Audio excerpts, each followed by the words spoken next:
أعوذ بالله من الشيطان الرجيم بسم الله الرحمن الرحيم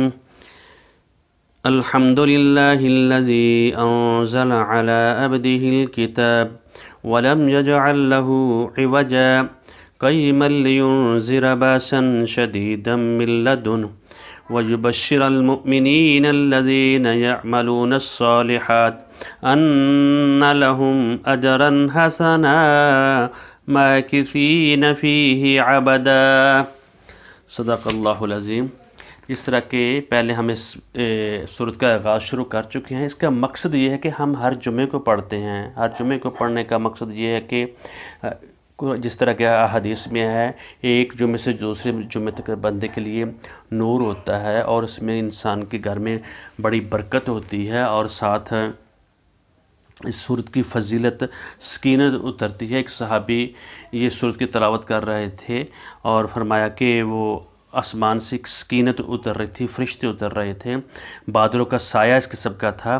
اور جب صحابی نے ذکر کیا اس کا گھوڑا بھی بدک گیا۔ اور جس طرح کہ نبی کریم صلی اللہ علیہ وسلم نے مختصر بات یہ ہے کہ آپ صلی اللہ علیہ وسلم نے کہا اگر تم قرآن پڑھتے رہتے تو تمہارے اوپر سکینت اترتی،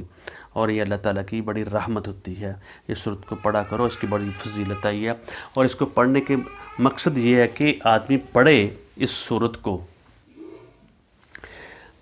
اس کا مفہوم اس کی ذہن میں چاہیے۔ اس میں بہت ساری ہدایات ہیں، بہت ساری پیاری صورت ہے، اور اللہ رب العزت ہمیں پہلی آیت میں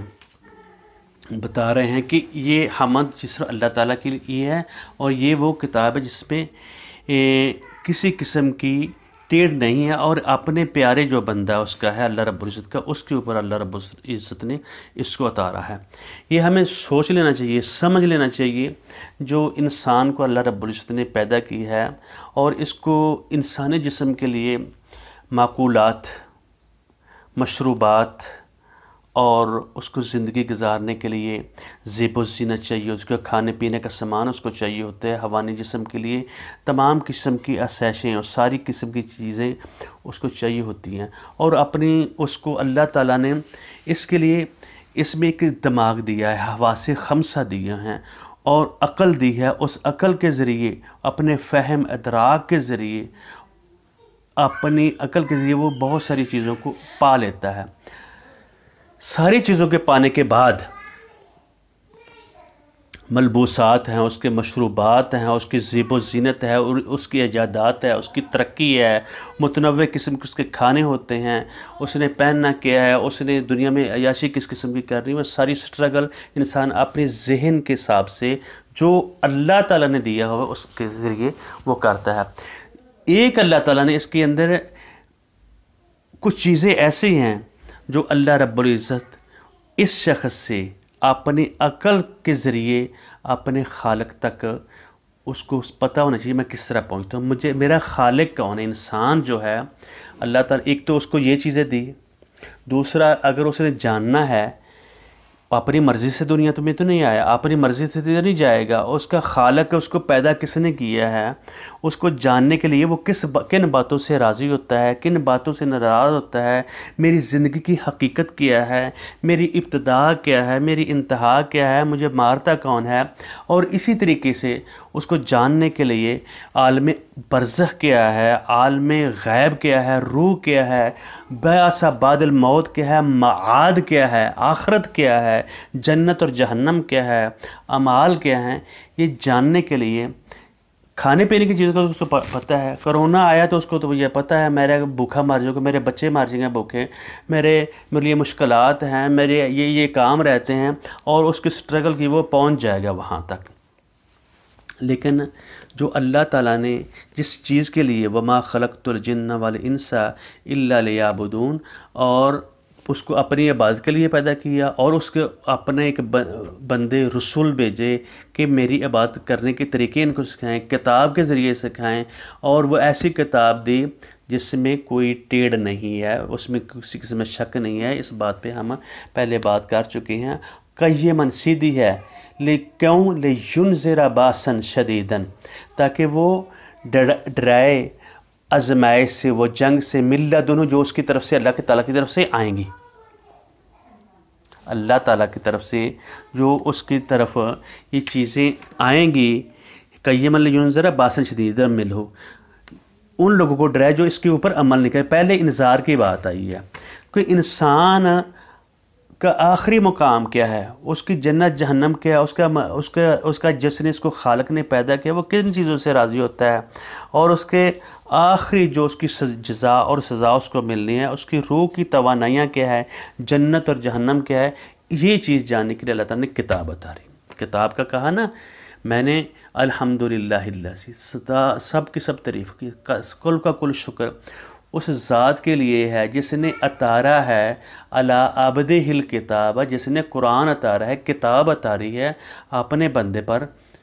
ولم یجعل لہ عوجا، اس کو آسان بنایا ہے، اس کو ٹیڑھا میڑھا نہیں بنایا ہے، وال پا کر بات نہیں کی، سیدھی سیدھی بات کی ہے، ہر آدمی اس کو سمجھ سکتا ہے۔ اور اس کو سمجھنے کے لیے، اپنی ضروریاتوں کو سمجھنے کے لیے تو آدمی بڑی کوشش کرتا ہے، اور اس کو اس انسان میں اخلاق کیا ہے، اس کی معرفت کیا ہوتی ہے، اللہ تعالیٰ کے سار، قربانی اور عزت نفس، اس کی خودداری کیا ہوتی ہے، یہ ساری جو اچھی چیزیں ہوتی ہیں کون بتائے گا؟ ہمیں قرآن اور سنت سے ہمیں پتہ چلے گا، اور یہ سارے کام کرنے کے بعد میرا انجام کیا ہوگا، یہ اللہ تعالیٰ نے اس کتاب میں بتایا ہے۔ اس آیت میں بھی یہ بتا رہے ہیں، یہ اس میں کوئی نہیں اتارا، قیما لینذر باسا شدیدا، باسا شدیدا یعنی جتنی مشکلات آتی ہیں، مصائب آتے ہیں، بھوک آتی ہے اور تنگی آتی ہیں، باس اس کو کہتے ہیں، اور باسا شدیدا سخت قسم کی بات، یعنی آدمی اس پر صبر کرے اللہ کے حکم کے مطابق۔ ایک اور مقام پہ اللہ بزرگ کہتے ہیں والصابرین فی الباساء والضراء حین الباس اولئک الذین صدقوا اولئک هم المتقون۔ اللہ رب العزت کہتے ہیں جو صبر کرنے والے ہیں مشکلات کے وقت بھی اور جنگ کے وقت بھی۔ جنگ اس وقت جی اللہ تعالیٰ کے حکم کو نافذ کیا جاتا ہے، یا جنگ تھونپ دی جاتی ہے، اور اللہ تعالیٰ کے سامنے آدمی کو گڑ گڑانا چاہیے، اس کے آگے اپنی ساری حاجات کرنی چاہیے، کیونکہ اللہ رب العزت ہم سے یہ تقاضا کر رہے ہیں کہ آپ ڈریں جو میں نے حکم دیا ہے، لینذر باسا شدیدا من لدنہ، اس کو ڈریں، کیونکہ جو انسان ہے اس کو ایک دجل جو ہے، دجال کے فتنے سے ملامات العظمیٰ جو ہے، اس کے لیے جو آثار قیامت آنے ہیں، جو اللہ تعالیٰ کی طرف جو آدمی نے جانا ہے، اس کے لیے دجل اصل میں کہتے ہیں دھوکے کو، اس سے وہ تو لمبی بحث ہے۔ دجل اصل میں دھوکے کو، جتنی دنیا کی چیزیں ہیں انہوں نے ہمیں فریب میں ڈال دیا ہے، دھوکے میں ڈال رکھا ہے، اور جو ہماری مادیت جو ہماری ہے اس کے اوپر ہم کار بند ہوئے، جھوٹے وعدے ہم کرتے ہیں، بد دیانتی کرتے ہیں، اور اس سلسلے میں اللہ رب العزت اور آج جو ہمارے حال ہے، ہمارے قلوب و ذہان جو ہیں، ذہن اور قلوب، نظریات، افکار، ہمارے اخلاق اور کردار جو ہے، یہ سارے کے سارے مادیت پر ہے، یعنی پیسہ ہمارے پاس ہونا چاہیے، اور کچھ بھی دین بیچ دیں، اپنے ایمان بیچ دیں تو، اور سارے کے ساری سوچ ساری ادھر چلی گئی ہوئی ہے۔ تو اللہ تعالیٰ یہ کہتے ہیں اس کتاب کے اوپر تم نے چلنا ہے، جو چلے گا تو اللہ تعالیٰ ان کے لیے کیا کرے گا، کیونکہ انسان دوڑ دھوپ اس کی ساری اسٹرگل کس کی چیز کے اوپر ہوتی ہے، اس زندگی کو سنوارنے کے لیے، اس کی زیب و زینت کو اپنے پاس رکھنے کے لیے۔ تو اللہ تعالیٰ کہہ رہے ہیں اگر وہ نہیں مانیں گے تو ان کے لیے باسا شدیداً ہوگی، اور ان کو عذاب بھی ہوگا، اور جو لوگ اس کے اوپر عمل کریں گے ان کو کیا ہوگا، یبشر المؤمنین، خوشخبری دے دو ان لوگوں کو، الذین یعملون الصالحات ان لہم اجرا حسنا، ان کے لیے بہت بڑا اجر ہوگا، ماکثین فیہ ابدا، اور اس میں ہمیشہ ہمیشہ رہیں گے۔ یہ 3 نمبر آیت ہے۔ چوتھی نمبر آیت میں اللہ تعالیٰ کہتے ہیں وَيُنذِرَ الَّذِينَ قَالُوا اتَّخَذَ اللَّهُ وَلَدًا، اور ان لوگوں کو بتا دو جو اللہ تعالیٰ کے ساتھ شرک کرتے ہیں۔ دیکھیں شروع میں اللہ تعالیٰ نے بتایا میں اپنے بندے پر کتاب اتاری ہے، اس میں کسی کی ٹیڑھ نہیں ہے، اور جو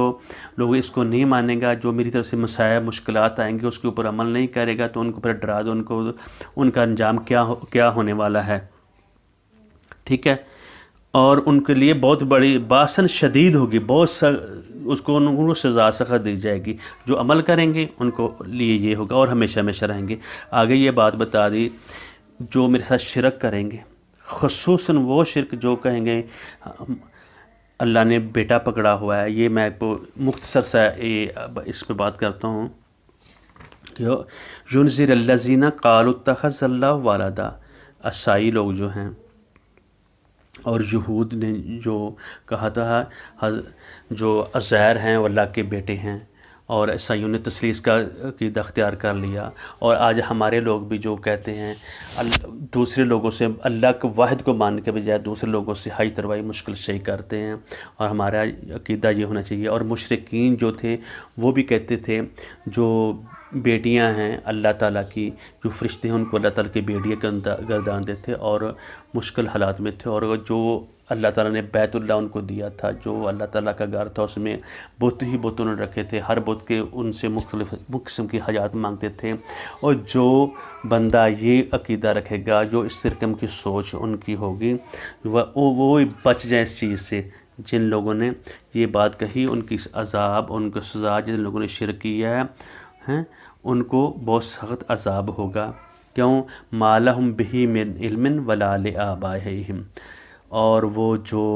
ان کے نہ باپ دادوں کو علم تھا یا ان کو پتہ تھا، وہ کہتے ہیں ہمارے باپ دادے وہ ہمارے بڑے تو کرتے رہے ہیں تو ہم کیوں نہ کریں۔ باپ دادے کا کوئی تعلق نہیں ہے۔ حضرت ابراہیم علیہ السلام کو نے اپنے والد کو کہا تھا یا ابت، اے اللہ جی، اے والد صاحب تم میری بات مانو، جو علم میرے پاس ہے، بے شک آپ بڑے ہیں لیکن جو مجھے اللہ نے علم دیا تمہارے لیے ما لم جاءتک، اللہ جی تیرے پاس وہ ہدایت نہیں آئی تو میری پیروی کرے۔ اور ادھر بھی اللہ تعالیٰ کہہ رہے ہیں تمہارے آباء و اجداد کے پیچھے نہ پڑنا، تم نے اگر پڑے رہے تو تمہارا حال بہت برا ہوگا۔ کبورت کلمۃ تخرج من افواہہم ان یقولون الا کاذبا، یہ جو کلمہ اس طرح کا کہنا بہت بڑا کلمہ ہے، تمہاری سوچ نہیں ہے اللہ کے اوپر الزام لگانے کی۔ اس کو کسی قسم کے سہارے کی ضرورت ہے، کسی کی مدد کی ضرورت ہے۔ یہ جو ہمیں اللہ تعالیٰ نے پیدا کیا، نہ ہم سے پوچھ کر پیدا کیا، نہ ہم سے پوچھ کر ہمیں مارے گا، اور اللہ تعالیٰ جو چاہتا ہے وہ کرتا ہے۔ اور جو لوگ اس قسم کی بات کہتے ہیں انہیں بڑی بات کہتے ہیں۔ آگے انشاءاللہ الرحمن ہم اس صورت کو سمجھنے کی کوشش کریں گے اور اس کے خلاصے کو بھی اپنانے کی کوشش کریں گے۔ اللہ تعالیٰ ہمیں اس چیز سے ہمیں کیا بتانا چاہیے، اس میں بہت سارے اسباق ہیں، بہت ساری توحید ہی توحید ہے۔ تو انشاءاللہ الرحمن اللہ تعالیٰ ہمیں توفیق دے۔